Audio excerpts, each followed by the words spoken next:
They mocked the black woman on blind date, but the millionaire CEO surprised by proposing marriage. Kesha Thompson was the kind of woman who carried herself with quiet confidence. At just 29, she had already built a life that reflected resilience more than privilege. Each morning, she stepped out of her modest townhouse in the city, balancing the sharp heels of her ambition with the grounded determination of someone who had learned to work twice as hard for half the recognition. She was used to whispers, at university, in boardrooms, even on the streets, but she had learned to turn those whispers into fuel. Her colleagues at Sterling Marketing often underestimated her. Some saw her as nothing more than a mid-level employee who worked diligently but posed no real threat. Others, like Jessica Harper, saw her as competition. And competition, for Jessica, was something to be crushed. Kesha knew the atmosphere wasn't always welcoming, but she had learned the art of patience. She didn't rise to the bait when jokes turned sharp or when her ideas were overlooked until someone else repeated them. She held on to her composure, believing that dignity often disarms cruelty. If you are enjoying the story of Kesha Thompson, don't forget to like this video, subscribe to the channel, and share a word of love in the comments. Outside of work, Kesha led a balanced life. She loved quiet evenings with good boring walks through the park where she could collect her thoughts, and weekend visits to her parents, who never stopped reminding her of the value of persistence. She didn't need grand displays of wealth to feel secure. Her self-worth was built on something much deeper, an unshakable belief in who she was, no matter how the world tried to define her. Yet beneath her calm exterior, Kesha carried scars. Not the visible kind, but the ones left by years of navigating spaces where her presence was questioned before her abilities were ever seen. She had been passed over for promotions she deserved, judged for the color of her skin in subtle but cutting ways, and treated as though her seat at the table was borrowed rather than earned. She rarely spoke of it openly, but each incident added another layer to her resilience. Jessica Harper, on the other hand, embodied a very different energy. With her carefully crafted image and relentless need for validation, Jessica took pride in being noticed. At the office, she often laughed the loudest, dressed to draw attention, and positioned herself as the center of social circles. For reasons Kesha couldn't quite understand, Jessica had singled her out. What began as sly remarks soon escalated into a kind of rivalry. Jessica seemed desperate to win. And when rivalry turned to jealousy, cruelty was never far behind. So when Kesha received the invitation for a blind date, she thought little of it. A friend of a friend had set it up, assuring her that the man was respectable, kind, and looking for a serious connection. After weeks of long days at work, it felt like a chance to step outside her routine and maybe enjoy herself. She had no reason to suspect anything more, but Jessica had reasons of her own. Reasons that were rooted not in romance, but in resentment. In the days leading up to the date, Jessica whispered to her circle of friends about the little show they were going to watch. With their phones ready, they planned to capture every moment, convinced they would expose Kesha as someone unworthy, laughable, and out of place in the kind of upscale restaurant where their cruel trap was set. Golden Oak Restaurant wasn't just a place to eat. It was a stage. The marble floors reflected the light from crystal chandeliers, and the air carried a quiet hum of exclusivity. It was the kind of place where power dined in silence, and elegance spoke louder than words. For Kesha, it was a step outside her usual environment, but not one that intimidated her. She believed in showing up with grace, no matter the setting. That evening, she prepared carefully. A simple but elegant dress, understated jewelry, and a calm smile in the mirror before stepping out the door. She wasn't dressing for anyone's approval. She was dressing for herself. She walked into Golden Oak ready for a pleasant evening, unaware that a storm was already gathering around her. Jessica and her friends were already there, seated near the entrance. Their eyes lit up the moment Kesha arrived. The game had begun. But what they didn't know was that Kesha was not the kind of woman to crumble under pressure. Years of experience had taught her that cruelty often collapses under the weight of its own arrogance. And as she made her way across the polished floor toward the reserved table, she carried not just her poise, but something far more dangerous to her enemies: the ability to turn humiliation into opportunity. Because sometimes the people who believe they've written your downfall are really just setting the stage for their own. The first thing Kesha noticed when she entered Golden Oak wasn't the shimmering chandeliers or the murmur of conversations. It was the subtle shift in atmosphere. The way heads turned, whispers followed, and a cluster of phones tilted slightly in her direction. For a moment, she wondered if she had imagined it, but the smirk on Jessica Harper's face confirmed otherwise. Jessica and her friends sat near the entrance like predators waiting for their prey. Their eyes scanned every step Kesha took, their laughter just loud enough to cut through the elegant hush of the restaurant. The phones in their hands glowed, recording her as though she were a spectacle, not a person. But Kesha didn't falter. She moved gracefully toward her table, reminding herself that dignity was her shield. Then she saw him. Michael Carter sat waiting, calm and poised, with the kind of presence that drew respect without words. His posture, his tailored suit, even the discreet nod of the waiter as he approached. Everything about him carried quiet authority. Jessica had painted him as a nobody, a setup to embarrass Kesha. But here he was, radiating something very different. From the start, their conversation felt genuine. Michael asked about her work, listened with intent, and never once looked at his phone. He didn't treat her as a spectacle. He treated her as someone worth knowing. For Kesha, it was disarming. She had braced herself for awkwardness, maybe even pity.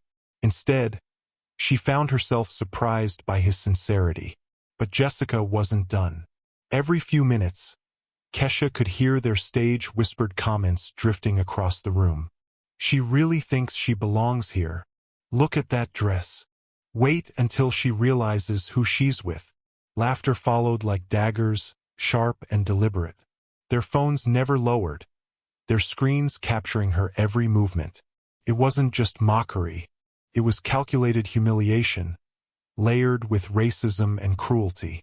And the worst part was that other diners noticed. Some looked away, uncomfortable. Others smirked, complicit in silence. Kesha felt the familiar burn of being othered in a space that prided itself on exclusivity. Still, she remained composed. Her calmness wasn't denial, it was strategy. Years of being underestimated had taught her that patience was sometimes the sharpest weapon. Michael noticed.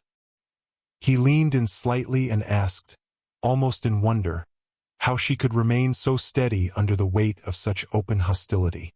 Kesha didn't flinch. She revealed, with quiet strength, that she wasn't just another mid-level employee at Sterling Marketing as Jessica had always painted her.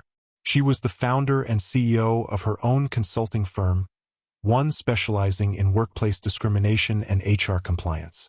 And then, locking eyes with Jessica across the room, she said softly, "What she thinks is a prank has already become a case study." The words hung heavy in the air. Michael understood instantly. Just then, a shift occurred. David Martinez, the restaurant's night manager, approached their table with professional calm. He introduced himself quietly, addressing Kesha by name. He had recognized her from an industry event and knew exactly who she was. More importantly, he informed her that the restaurant's surveillance system had recorded everything. The taunts, the laughter, the deliberate cruelty. David didn't stop there. As a part-time law student, he understood the weight of evidence. He admitted that he had personally recorded audio clips of Jessica's earlier remarks, which were too explicit and racist to ignore. Other staff members had heard them as well and were prepared to testify. Kesha listened, nodded, and thanked him with quiet grace. Inside, a storm was brewing. What Jessica had staged as public humiliation had just handed Kesha all the proof she needed. But Jessica remained oblivious, her laughter ringing out as though nothing could touch her. The night ended without confrontation. Kesha left Golden Oak with Michael, her poise intact, her dignity untouched. But behind that calm exterior, she carried something far more powerful than anger: documentation. The next morning, the trap Jessica had set began to spring back on her. At Sterling Marketing's headquarters, an emergency HR and legal meeting was convened. Jessica entered the boardroom, still smug, certain she could spin the prank as harmless fun. But the atmosphere told a different story.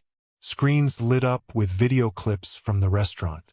Audio recordings captured her voice clearly, dripping with cruelty. Even her own Instagram stories, complete with derogatory hashtags, were displayed for all to see.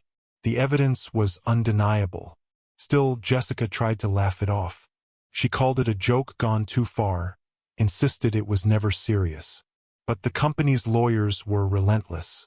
They had traced planning documents, group messages, and even company resources misused to coordinate the setup. What she thought was hidden was now laid bare. And then came the final blow. The doors to the boardroom opened, and in walked Kesha, no longer the woman mocked at a restaurant, but a commanding executive in a sharp suit. She carried with her a 6-month audit report, part of an $8 million contract Sterling Marketing had signed with her firm. The so-called prank had just exposed systemic issues within the company itself. Jessica's smirk finally broke. The room shifted from judgment to shock as they realized the scale of what had just been uncovered.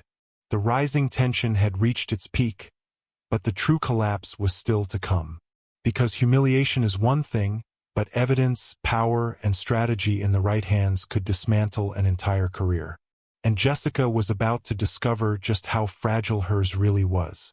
The boardroom at Sterling Marketing felt colder than usual that morning. The long mahogany table, polished to a reflective sheen, was surrounded by executives shifting uncomfortably in their chairs. The air carried a weight thicker than silence, the kind that comes before a verdict. Jessica Harper sat at the far end, her arms crossed, a thin smile of defiance still painted on her face. She was confident this would all blow over. After all, hadn't she laughed her way out of trouble before? But today was different. The screens flickered to life, filling the room with the cruel reality of her actions. First came the restaurant footage. Jessica's smirk, her friends raising their phones, the whispered slurs disguised as jokes, and the way laughter followed Kesha's every step. Then came the audio clips, sharper, more damning. Jessica's voice rang out clearly, laced with malice, mocking not just Kesha's presence but her very identity. It was undeniable.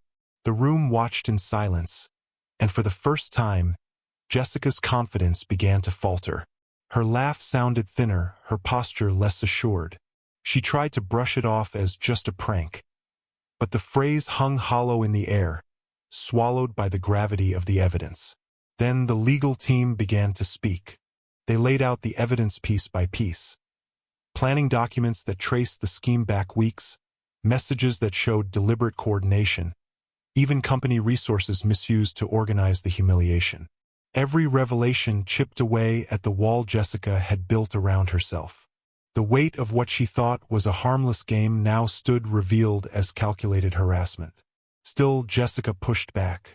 She raised her voice, insisting it had all been exaggerated. She tried to turn the tables, painting herself as misunderstood. But before she could finish her defense, the doors opened, and Kesha walked in. The shift in the room was immediate. She was no longer the woman walking across a restaurant floor while phones recorded her like prey. She was an executive, standing tall in a perfectly cut suit, holding a thick report in her hands. Her presence demanded attention.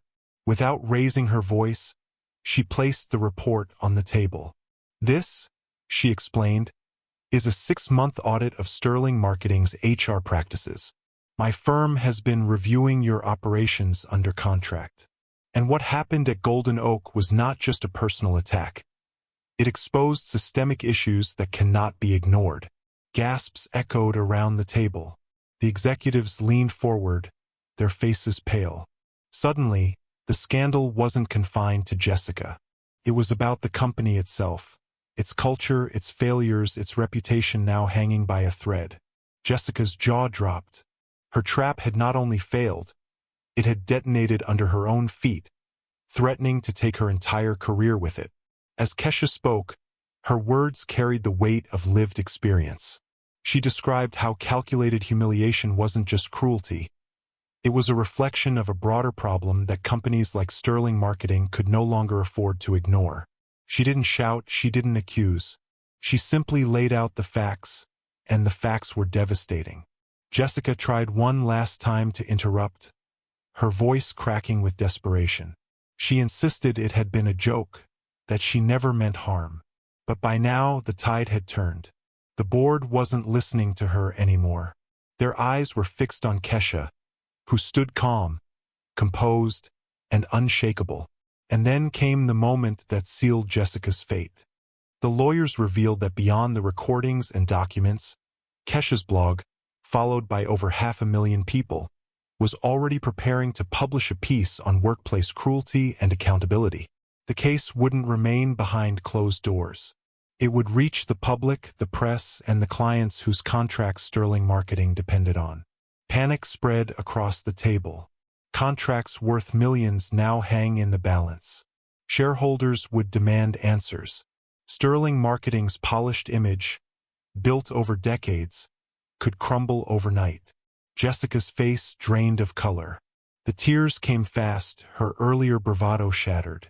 She begged for another chance, pleaded that she hadn't realized how far things would go. But her words only deepened the silence in the room. Finally, the chair of the board spoke.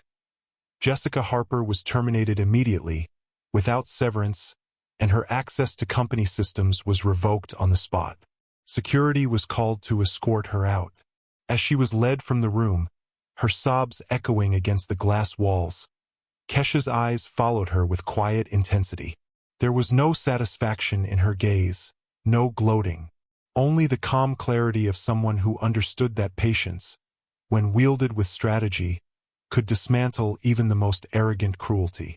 The climax wasn't just Jessica's downfall. It was the unmasking of an entire system that had enabled her behavior. And the consequences were only beginning, because what started as a cruel attempt to mock one woman had now spiraled into a crisis that could shake the foundations of an entire company. And the world was about to hear every detail. In the days that followed Jessica's dismissal, Sterling Marketing scrambled to contain the damage. Contracts that once seemed untouchable were suddenly in question. Clients asked difficult questions, employees whispered about the boardroom showdown, and the company's pristine reputation was cracked wide open. The story had spread beyond office walls, echoing across social media, industry circles, and news outlets that thrived on stories of corporate accountability. And at the center of it all stood Kesha Thompson. For her, the night at Golden Oak was never about revenge. It was about dignity. She had walked into that restaurant expecting nothing more than a quiet dinner with a stranger. What she found instead was a test, one that revealed not just the cruelty of a jealous colleague but the structural issues many Black professionals face every single day. Kesha chose not to gloat, not to linger on Jessica's downfall. Instead, she used the moment to highlight something bigger. On her professional blog, followed by more than 500,000 readers, she shared the story, not as gossip but as a lesson. She described how humiliation, when unchecked, becomes a culture. How small acts of cruelty grow into systems of discrimination. And how silence, the kind shown by onlookers at Golden Oak that night, can be as damaging as the mockery itself. Her words resonated. Comments poured in from people who had lived similar experiences. Being recorded for laughs, excluded in subtle but deliberate ways, treated as if they didn't belong in spaces they had every right to occupy. Her inbox was filled with stories of pain and resilience, of workers who had endured in silence because they feared losing everything if they spoke out. Kesha became a voice not just for herself, but for thousands who recognized their own struggles in hers. And yet, what struck people most wasn't anger. It was the quiet power of her restraint. She had not lashed out. She had not crumbled. She had chosen patience, evidence, and strategy. And in doing so, she had dismantled an act of cruelty while holding a mirror up to a broken system. Sterling Marketing, under mounting pressure, announced sweeping changes to its HR policies. They hired external auditors, restructured leadership roles, and invested in diversity and inclusion training. To some, it looked like damage control, but to those who had suffered silently within its walls, it was a long overdue shift.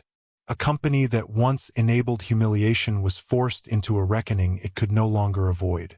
Jessica Harper, meanwhile, faded into obscurity. The woman who once thrived on attention now found her name linked to a cautionary tale. Her career in marketing ended almost overnight, her reputation shattered by the very stunt she thought would elevate her above Kesha. What she dismissed as a harmless prank had become a scarlet letter, a reminder of how arrogance can turn into self-destruction. But this story was never really about Jessica.